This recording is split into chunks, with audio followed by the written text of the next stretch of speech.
Hey guys, today's video is fat adaptation. Okay, today's video I'm going to discuss a bunch of things. I have a lot of different news to give you at the end, and what I want to really go through today is what is fat adaptation, how is it achieved, why is it important, and how does it feel, what are some of the signs to it, and why do we want to get there. Okay, when you first start the ketogenic diet, you're going to get some weight loss, and that's in water weight. That's when you hit the first phase of ketosis, okay? Now, to me, you're not really in ketosis yet, okay? I guess there's some scientific proof that would say, yeah, you're in ketosis and you're producing some ketones. But at this early stage, your body's not even utilizing those ketones yet. Because in the very beginning, what you're going to do is you're going to lose that glycogen storage that you have from eating carbs and sugars. And once that glycogen storage goes away, it takes a lot of water weight with it, because each one of those glycogen cells is carrying about 3.7 grams of water. It's a lot of water for most people. So you're going to lose a few pounds in the very beginning, but then you're going to stall out. And a lot of people are making this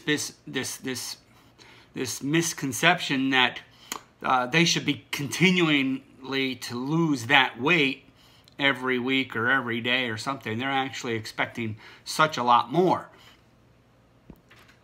Okay? But in reality, that's just the water weight. You haven't begun to lose any of your fat yet. And you will lose inches because that water weight is a bunch of bloating. And of course, when you lose the bloating, you're going to lose some size. So that water weight won't come back unless you start eating carbohydrates again, which will hold more water. All right? Now, I've been getting a lot of questions about, I'm feeling sluggish, I'm feeling fatigued, I'm feeling all this stuff while I'm in ketosis. Is this going to last? Doesn't last. Okay? It's very short. It's called the keto flu. And ways to avoid it would be, like for me, I use a lot of extra salt. All right? It's just a pink Himalayan sea salt. I'm constantly pinching this stuff out and putting it in water, putting it in my food and stuff like that. Also, I found this product here. I'm going to put a picture up right here. All right.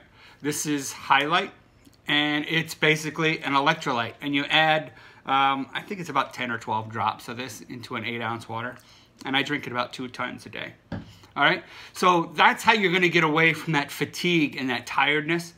And again, when you're doing the ketogenic diet, in the very beginning, those first phases, okay, that first phase of ketosis, you don't really want to do a lot of exercising, because your body hasn't switched over from using glycogen, which it was using to exercise with before, to now going into ketones, which it doesn't usually rely on.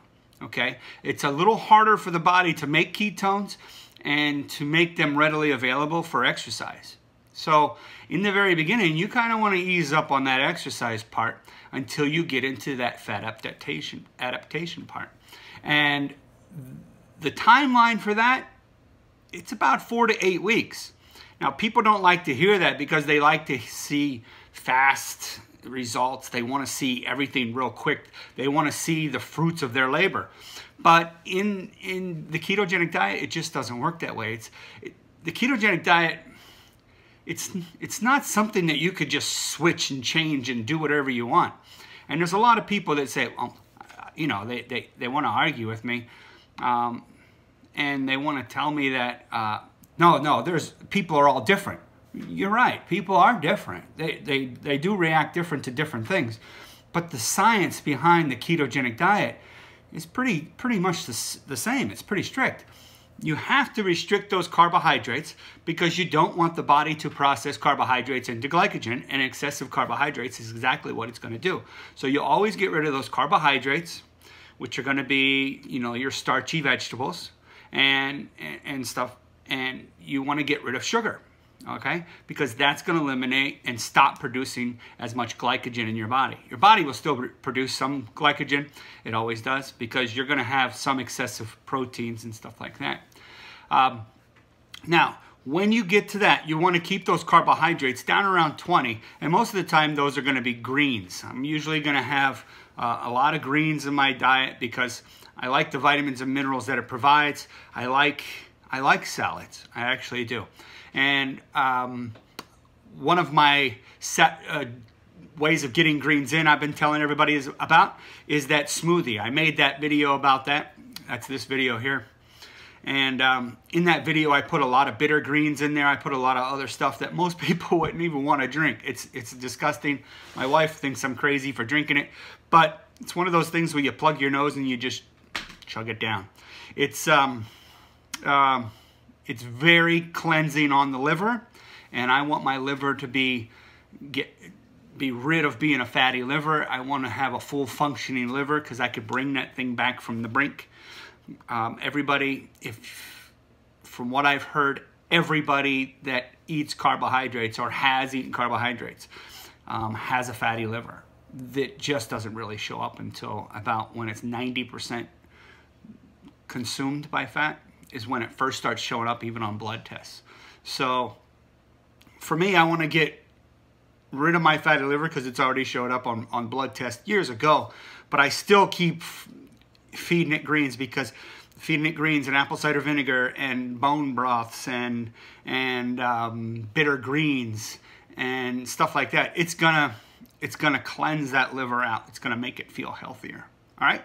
Now back to those macros. We're at the 20 carbohydrates. Now we're gonna look at the proteins. The proteins need to be for men usually around 100, right around that area. You don't need a lot of protein, okay? You just don't. Especially if your pancreas is functioning properly. You don't need that much protein. You're not doing a lot of muscle building. You're not doing a lot of muscle breaking down.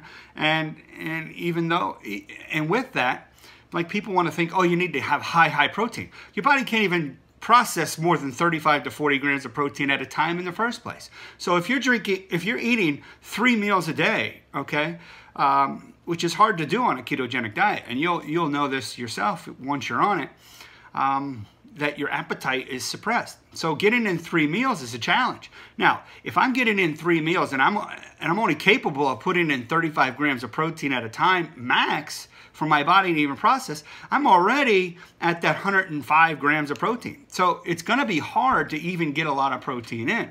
So I don't understand why some people want to tell you you have to get over 100 grams, because the excessive protein, usually over a 35 or 40 grams of protein, is going to turn into sugar in your body because your body cannot process more than 35 or 40 grams at a time. So unless you're purposely trying to force yourself to eat protein, it's just naturally not going to happen. It's really hard to get it over 100 grams of protein without it turning it into sugar. All right. So, like, for example, I do a breakfast. My breakfast is usually around 24 grams of protein, and that's going to be with my 2 eggs and my 4 pieces of bacon. And then I'm going to have my bulletproof coffee, which is my 2 cups of coffee, my 2 tablespoons of MCT oil, and my 2 tablespoons of butter. Now, also, I'm going to add some butter and stuff to my food, and sometimes I'll slice up butter when I want to have extra butter, and I could get that protein or that fat up over 100 grams of fat in 1 meal.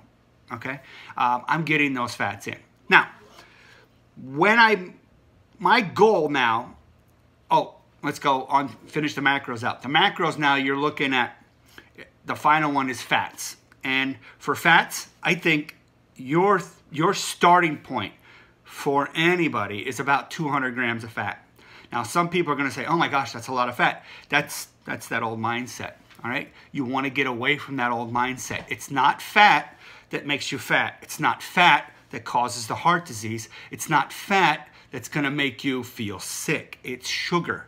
So don't be more afraid of sugar and carbohydrates than you are of fat, because fat is actually going to be your energy. And if you want to cut back on fat because you think, because some people online are telling you, oh, you got to cut back on the fat sometimes, and then your body will start utilizing your fat. And it's just not the way it works. Dr. Stephen Phinney has pointed this out numerous times. Dr. Eric Westman has pointed this out numerous times. In order to maintain a ketogenic state, that's where your body is burning fat off, you must stay in a high-fat nutritional plan. That's it.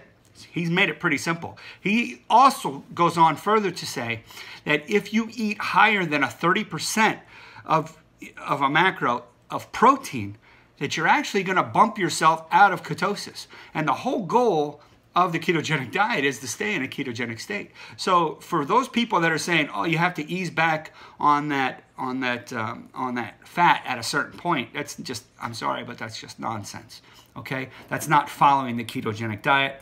You're just trying to use that, again, you're trying to go back to that old mindset and say, well, now that I've started the ketogenic diet, my body will naturally use all my fat.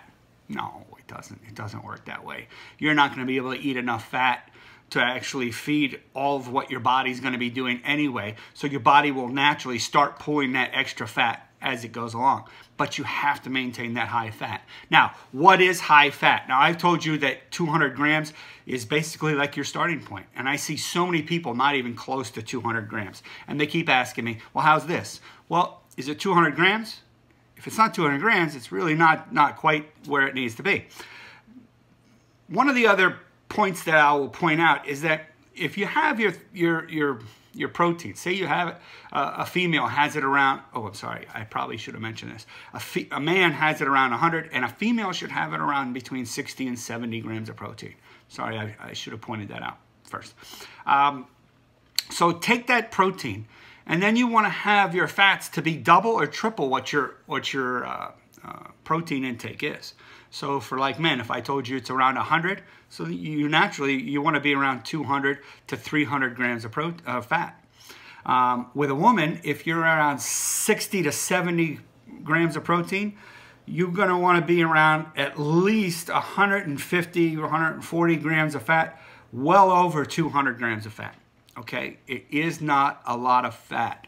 Okay, it's what your body's really making its energy out of. So you have to give it that fat so that you have the energy that you're looking for. Because once you take away all that other energy, which is those carbs and sugars, the only other energy source your body can utilize is going to be fat. So if you say, well, I'm just going to take away my fat, you're not going to have enough energy to do the things that you want to do. And if you don't give it enough fat, what's going to happen is, just like it does when you were eating a carbohydrate diet, if you try to just cut all back on all the foods that you're eating, what's going to happen is your body's just going to naturally start slowing things down. It's going to slow down your metabolism. It's going to slow down your digestive rate. It's going to slow down your energy levels. It's going to slow down your brain function. It's going to slow down your strength and everything else. So by cutting back on your energy supply, it's not a healthy thing to do. And your body just isn't naturally going to start processing your body fat to make up for that difference. It just doesn't work that way. And the doctors that have really pioneered this ketogenic diet have been pretty stuck on that idea. And some people are just out there and they just want to switch you back to being cutting your fat back because they think that fat is bad. It's not. It's just not bad. I'm not scared of fat. I actually take in probably around 300 grams of fat a day. And I've showed that to my people today. Okay, now the goal is, again, to get into fat adaptation. And like I said, that's going to take about 4 to 8 weeks. So once you've gone into ketosis and you're following the ketogenic diet, you're doing your macros like I've just explained to you, you cannot cheat. It's not one of these diets that's very forgiving. You have to continue and be strong in that first month or 2 months of the ketogenic diet in order to get yourself fat adapted. That is the overall goal. All right. Now, when you get into fat adaptation, you're going to feel more energy. You're going to feel more clarity. You're going to see more weight loss. You're even going to get what's called a whoosh. And a whoosh is in the ketogenic world is when your body says, I'm going to start trying to hold on to some water in some of these cells. And at that point, when you get that fat adaptation, you're going to see that whoosh. And that whoosh is when your body just gets rid of that extra water. It even has some that it's holding on to. And a lot of times that could be a 10 pound, up to probably a 10 pound weight fluctuation from one night to the next morning. It's amazing. You wake up and you'll just be like, I had to pee. And that's your body saying, okay, I understand you're not going to need to hold on to this extra water because you've been drinking pretty good. Your sodium intake is pretty good. You're on this ketogenic diet. You're not hoarding carbohydrates anymore, which hold on to a lot of water themselves. You don't need all this extra water. It'll understand that. It'll start to work and function properly, which is the goal of the whole ketogenic diet. Okay? Now, again, on that keto adaptation or that fat adaptation, once you hit that, the difference is that energy level, the metabolism will speed up, the fat process will really kick in. Of course, that extra water weight will come off. There's going to be a lot of different feelings. It's kind of the same as what ketosis is going to feel like. So there's not going to be a drastic difference in how you know if you're fat adapted or if you're still in ketosis. You just have to maintain that ketogenic lifestyle. That's the key. You have to, it's not just something you want to do for a little bit and say, well, I'll just go back to carbohydrates later on, because the carbohydrates are going to bring back all that extra water. They're going to bring back all that extra inflammation. They're going to let disease flourish, and it's just not good. And they're going to bring back that water, and that water is going to add weight back onto you, and it's going to add softness and puffiness, and you don't want that. Okay? The ketogenic diet is definitely a diet that you can do long-term, and fat adaptation is the goal on a ketogenic diet. It's not just the ketosis, because that's the biggest misconception that I see is, hey, I'm in ketosis now, I should be losing weight. Not yet. It doesn't work that way. I applaud everybody that gets into ketosis, because that means you did get rid of all your carbs and all those sugars that you had stored in your body, and that is a perfect first start. But that's just the beginning. You're going to stall out for a long period of time, and you're going to think, am I not doing something right? Is this not working? And it is. It is working. The ketogenic diet works a lot from the inside out. So a lot of times I let people know that there's probably a lot going on inside you that's changing that you don't even see yet, because it hasn't even started on the outside. Because if you want to believe this or not, the ketogenic diet is not really a weight loss kind of diet. It's actually an anti-inflammatory. It's more of a healthier diet. It's a healthier way of eating. Instead of eating all those sugars that are causing inflammation and letting inflammatory diseases just prosper and thrive, like cancers and high blood pressure and diabetes and you name it, you know, all these other ones out there. So you stick with that diet. You have to stick with it really, really strong. The cravings will go away, the appetite will be suppressed, and it is hard to continue to eat while you're in ketosis. It is hard. I get it. I know it. Don't try to do that intermittent fasting right away. Once you get fat adapted, by all means, start taking away the meals. Look at that intermittent fasting video I did, and understand how to take those steps into a proper intermittent fasting state, okay, and how to utilize intermittent fasting into the ketogenic diet. It's not something you want to just immediately start, because if you're not utilizing fat, all you're doing on the ketogenic diet then, or in the intermittent fasting that you're putting yourself into, is you're starving yourself. You're just kind of you're forcing the body to just shut things down and slow metabolism down. It's gonna slow your body's path to the fat adaptation. Okay, that's what I wanted to tell you about fat adaptation today, and it just is hard to roll off the tongue. Like I said, today is my birthday, and yay me, my birthday. And my wife got me some books. The very first one she got me was this book here, and it's a log book.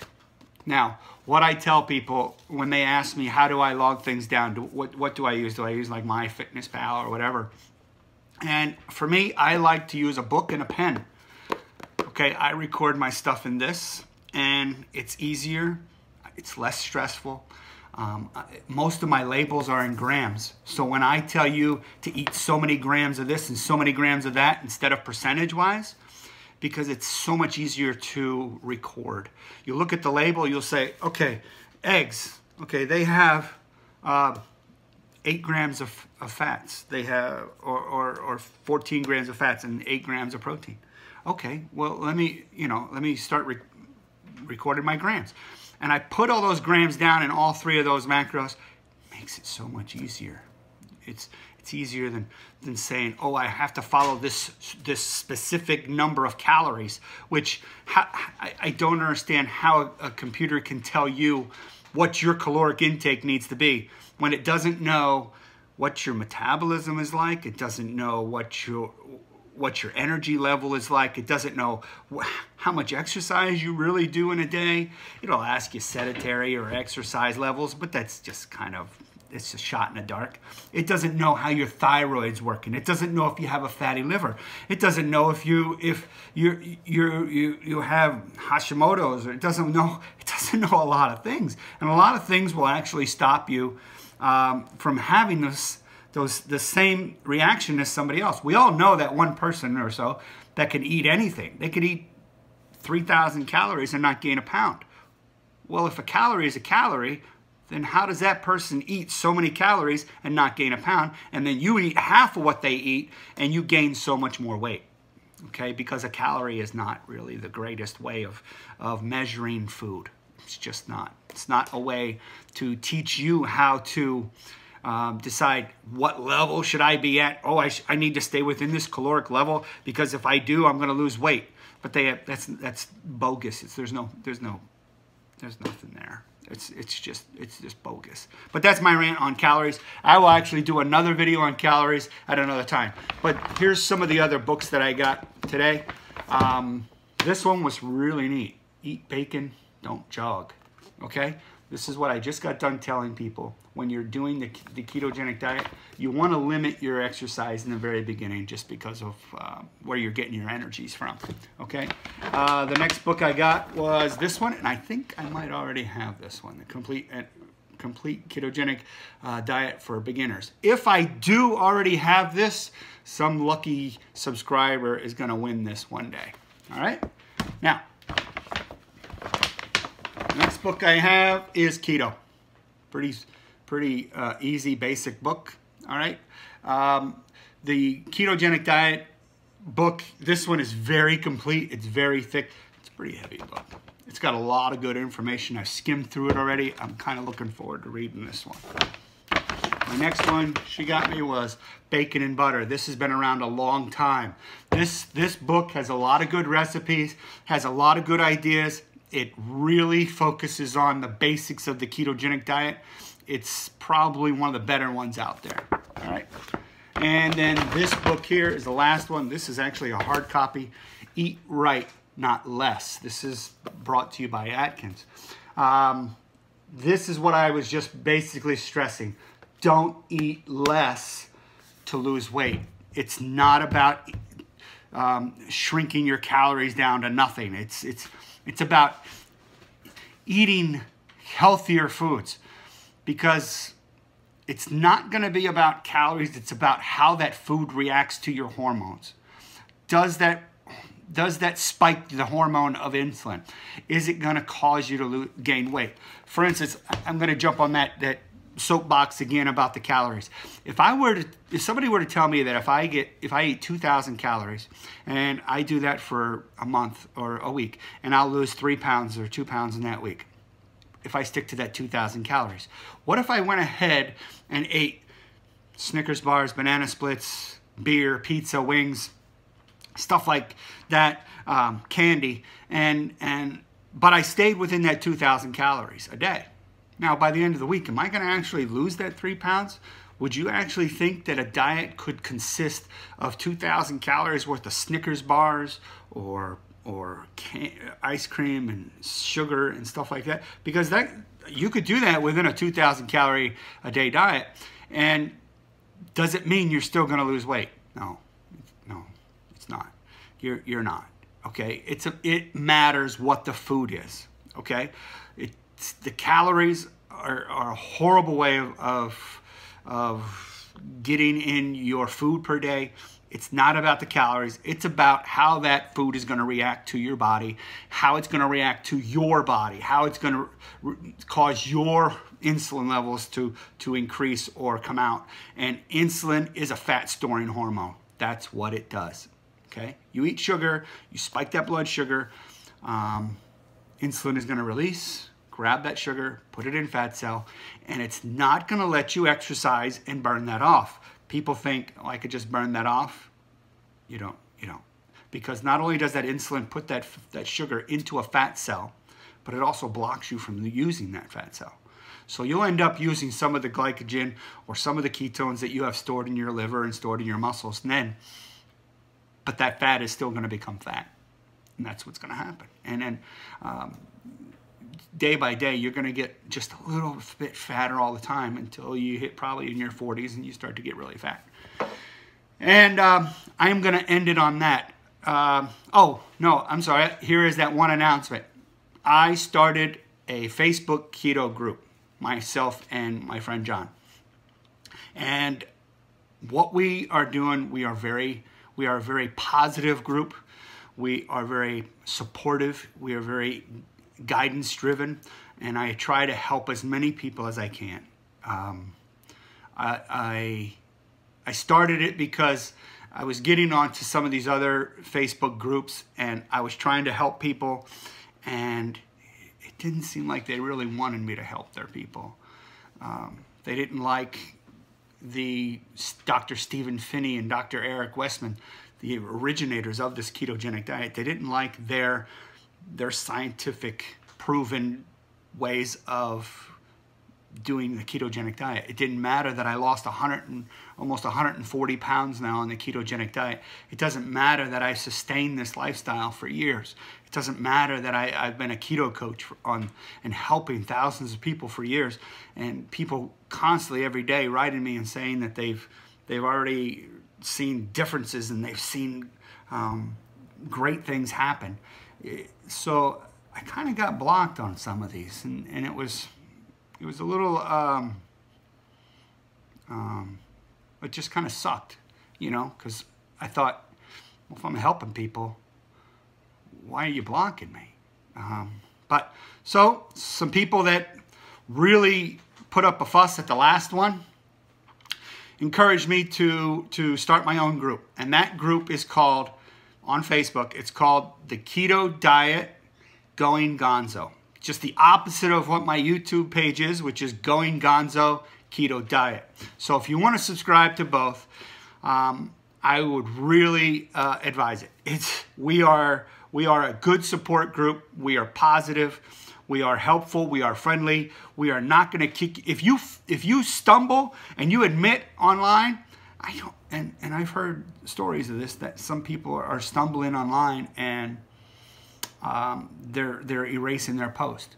Now you can come onto my group and you can say, listen, I stumbled, this is what I did, and we're going to help you past that, because the only other option you have on stumbling is to actually never come back to keto, and that's not the goal. We want you to get back on that horse or back on that wagon or whatever it is, and we want you to get back into the ketogenic diet, even if it's even if you have to basically start from the beginning, which is a lot of times what you have to do if you get knocked out. Your body has to get rid of that glycogen again. It has to get used to making ketones. It has to get used to utilizing those ketones, and you have to then get to that fat adaptation phase. And that, again, is the goal, and that's where you'll start seeing the weight loss. You don't necessarily see a lot of weight loss between that first stages of when you hit ketosis and you lost that initial weight to when you hit fat adaptation. There's that gap, and it's going to be a solid plateau, and I don't want you to get frustrated. I just want you to work through that, fight those cravings, fight the idea of cheating on your diet, because the whole cheating thing is going to really set you back, and you're going to get so frustrated because it's going to take even longer now to get to that fat adaptation stage. So the better you are at the diet, the more you keep your fats at a high rate, the more you keep your proteins at a moderate rate, and the more you keep your carbohydrates down. And again, let me point this out on this carbs, because I see a lot of people doing this. They're trying to do all this net carbs. And net carbs sounds great, okay? It sounds great if you say, well, I'm just not going to count fiber carbs. Okay, well, there's still carbohydrates, okay? And I was doing some studying on that, and the man that actually came up with net carbs, he actually just wanted to get his grandkids to eat more vegetables. So that's how he came up with it. I don't know that there might be some scientific proof behind the idea of net carbs and how fiber doesn't really act like a carbohydrate. But for me, I go by total carbs, all right? You want to eat carbohydrates, it's got to be at 20, and that's it. I don't care if it's all fiber, I don't care what. Okay, you probably have to get more than 20 grams of fiber in anyway. So, but that's a whole nother video. Okay, guys, I'm going to go enjoy the rest of my birthday. I want to thank everybody for being part of this. I also want to let you know that I will be doing a live video on Monday at 5:30 p.m. Eastern Standard Time, US, on a Facebook group called Lazy Keto with Jess. Okay, so 5:30 with her. It's going to be an interview style kind of. She's going to talk to me about my journey, how I can help you guys, how I could teach them my methods and how I achieved what I achieved. So that's on Monday. I also have another one coming on Thursday. I'll give you more details on that later. I'm going to still do my YouTube live at 5 o'clock on Tuesday. Again, Eastern US time. And I will hope to see all you guys there. If you want, you can, when you subscribe, or go to the subscription homepage of my thing and hit the bell. The bell is what gives you notifications of when I put out a video or when I go live, so that you don't miss it. It'll say, hey, Going Gonzo is live right now. And you could either say, oh, I want to watch and I want to listen, and you can ask questions right there, and I'll try to answer them right then and there. Okay, guys? Again, thank you to all my subscribers. Thank you to all my birthday wishers. It's going to be another great year. I am 49, and I will not be fat when I hit 50. I won't. And I won't be fat at all in my 50s. I'm going to enjoy my 50s more than I enjoyed my 40s. So I could guarantee that. All right? So thanks again. I will see you guys in the next video, and keep me tuned in. Keep watching all my videos. They're going to be helpful. They're going to be useful. And you're going to understand the ketogenic diet more. And the more you understand it, the more successful you're going to be. All right, guys. Thanks, and we'll see you later. Have a great day.